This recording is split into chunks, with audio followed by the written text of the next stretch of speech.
So Absolutely. you do homeschooling. How many kids do you have? I have two kids. My eldest is 5 years old, Arian, and my youngest is 13 months. So Yeah. do you speak English or Spanish at home? I speak English. I do need to incorporate more Spanish. My Spanish is terrible.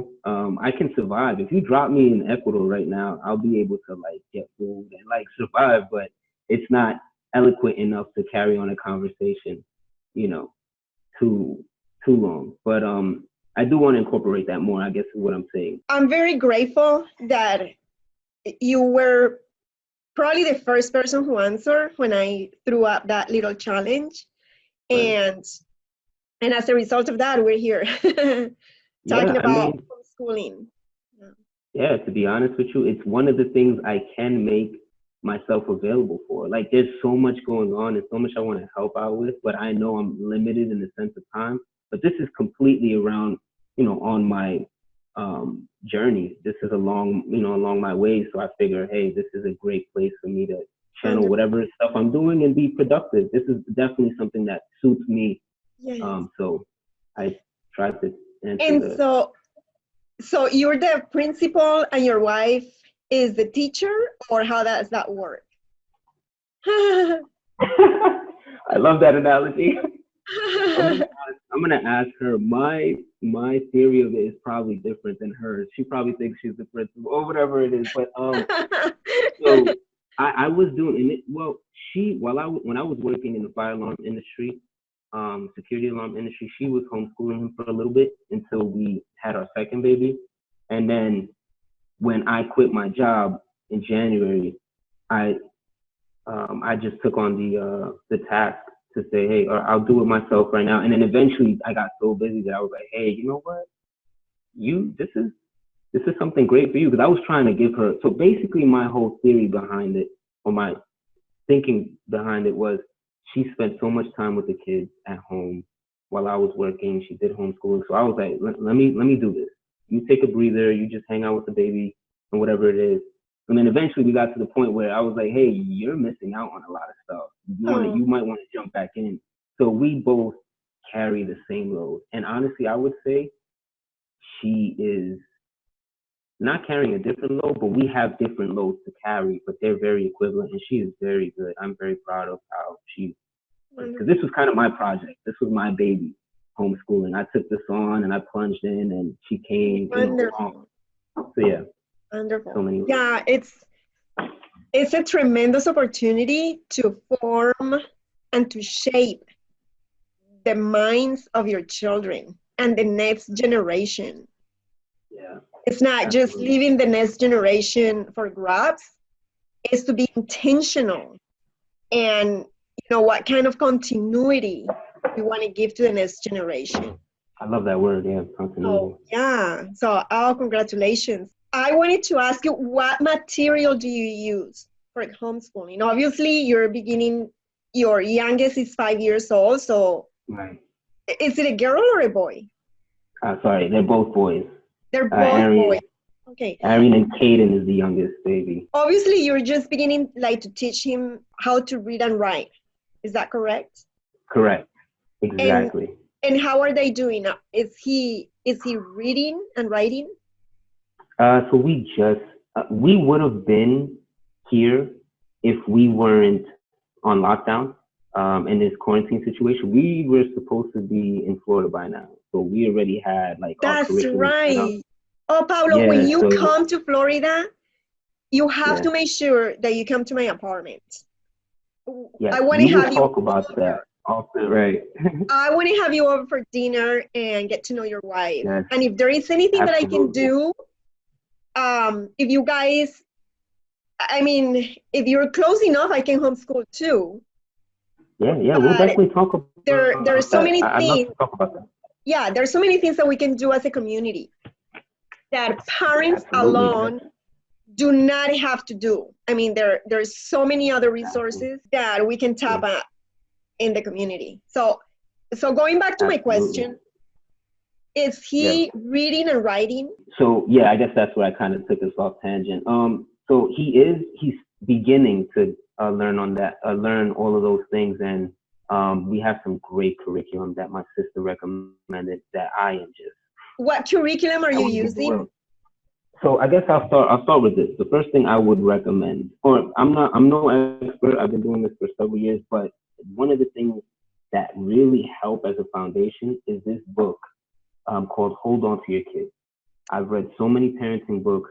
I'm not sure if you're familiar with it. I don't have the author's name on the top, but that is by far one of the best parenting books I've ever read, and the only one I will ever need to read because I pretty much got the gist after that. It's the holy grail of parenting books, and I've read my fair share. So anyway, I recommend that's like if any new parents are Hold On to Your Children is the name. Hold On to Your Children is the name. Yes. So that's like prerequisite. You know, if obviously there's many other things, but from my perspective and what my bubble is, that is the where I would start first. Then as far as like the curriculum, right now I have like my little curriculum that I have for him. So I use a lot of Kumon. Kumon is great.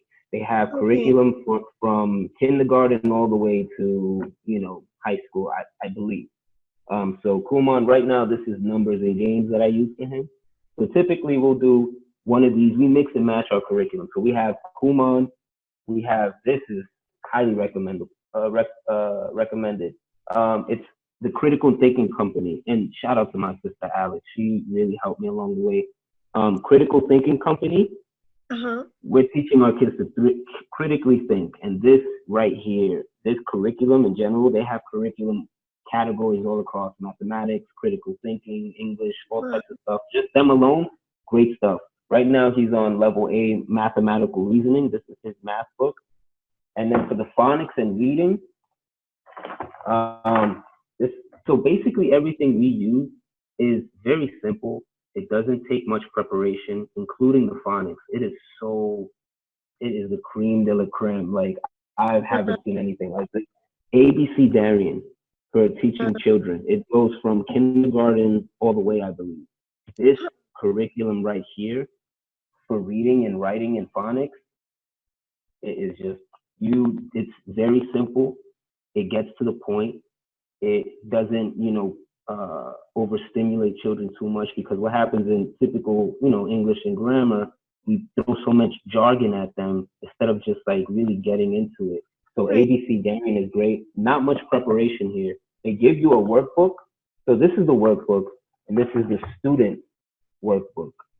You can see with the glare. But where do you get these materials? If anyone is interested in getting those, where can they go?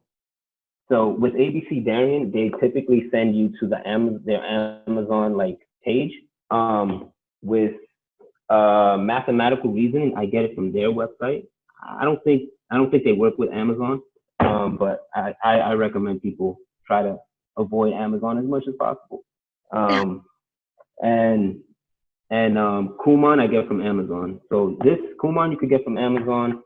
Mathematical reasoning or the Critical Thinking Company, they have a good website that they sell from, and ABeCEDarian, Amazon. So most of it is Amazon, but I still have a few more. I'm almost done with the curriculum that we have for him now. That's going to change, and I'm sure, linking up with you guys, I'm going to have more access to different curriculum and different things, because so as far as reading and extracurricular, so I could go through this. The gifted learning flashcards are phenomenal. These are great. They have whole series of them, and it's basically it's critical thinking, and it also helps kids for testing and certain tests that they have out there. I forget the test name, but it's really good for that. If you're looking at put your kids through tests and stuff like that. I just think the flashcards are great. And then as far as for history, it's a lot for him. He's 5 years old. Howard Zinn, the comic version of A People's History. It's pretty cool. It's a little graphic, but hey, he's already watching, stuff on TV where they're attacking each other and all types of stuff. So I'm like, hey, I might as well jump into that. Also, the Tuttle Twins. Have you heard of the Tuttle Twins? No. What is it? Okay, so the Tuttle Twins is another great series of books that is written by this. I'm pretty sure Richard knows of him. He did a book. We just read a book. It was Education Vacation. It was dedicated to John Taylor Gatto. So I don't have it on me, but I have all of them downstairs. But it's basically a children's book, and it teaches ethics. It teaches, philosophy, basic non-aggression principles and stuff like that. All the things that we kind of work on in our community. It teaches it so that it's palatable for children. And it's a colorful book, short reads, but they teach a lot of principles. They're typically for like 6 and up. It's a little early for my son, but I always jump the gun. Wonderful. Also, hold on. For like, I also involve physical exercise for his curriculum. So like when my wife homeschools him, and we're privileged in that sense that he has two homeschooling teachers, and we both have different ways to look at teaching him. So typically when my wife homeschools him, she has like her set curriculum and I have like a different set. I don't even have my curriculum up here actually. This was my wife's because she taught him today. So my curriculum is a little different, same kind of brands or whatnot, but so I'll do exercise. So she doesn't do exercise with him. I do exercise, and I use this exercise app called 8Fit that I use typically for myself, but it has so many different exercises. And like right now I'm teaching him like boxing, like rhythm and stuff like that. Really simple for him, but it's a cool app if you like. I exercise from home because I don't too lazy to go to the gym and this, that, and that. So that I'll do that, the 8Fit exercise. And also I incorporate there was something else I had on my mind that I was gonna share. Do the physical exercise, you got the flashcard. Oh, computer coding. Computer coding. Nice. Really awesome program. This like thing called Osmo. And it teaches coding to kids, and it is so cool. I'm sure a lot of people probably heard of it, but it's computer coding, and it's just, they have so many different interactive games, and it's just, you just want to expose as much as possible. But that's pretty much it. That's what I have so far. Excellent. Can you send me a list of those resources? Absolutely. So that when I'm editing this video, I can incorporate the images of those so people will be able to follow that? Sure, no problem. I would love to do that. That's, as a matter of fact, that's what I had in mind. If I had the time to get here a little earlier, I would have had that all like on a paper and sent to you, but I was scrambling, so we'll get to that. That's all right. We'll get it done. So do you see yourself when you come to Florida?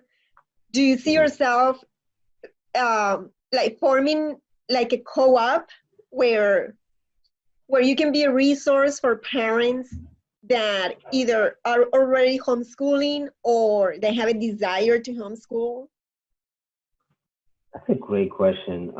I've thought about it. There is this Agile Learning Center in Florida, in Tampa. There's one here in New York as well. I mentioned that the other day in one of the Q&As, that they have this program where they allow people in the community to come and teach. And I see that there's something already established. And I'm not sure what my expiration date is in Florida as far as like how long I'm going to be there. I don't know what's going on. There's a lot we got to get. There's a lot we have to go through. That's for a different day. But I definitely want to put myself in a position to be in a community, or if there's something, or if there is a gap or something, be someone to fill the gap. But yeah, I guess short answer is yes. You're open to it. I'm open to. I'm definitely open. It's something on my mind, I would say. Sometimes I speak, or my brain works faster, too fast, and I will say something and I'll be like, Pablo, slow down. You have a lot already on your plate. But I'm open to it. I guess I could say I'm definitely open to it. It's on my mind.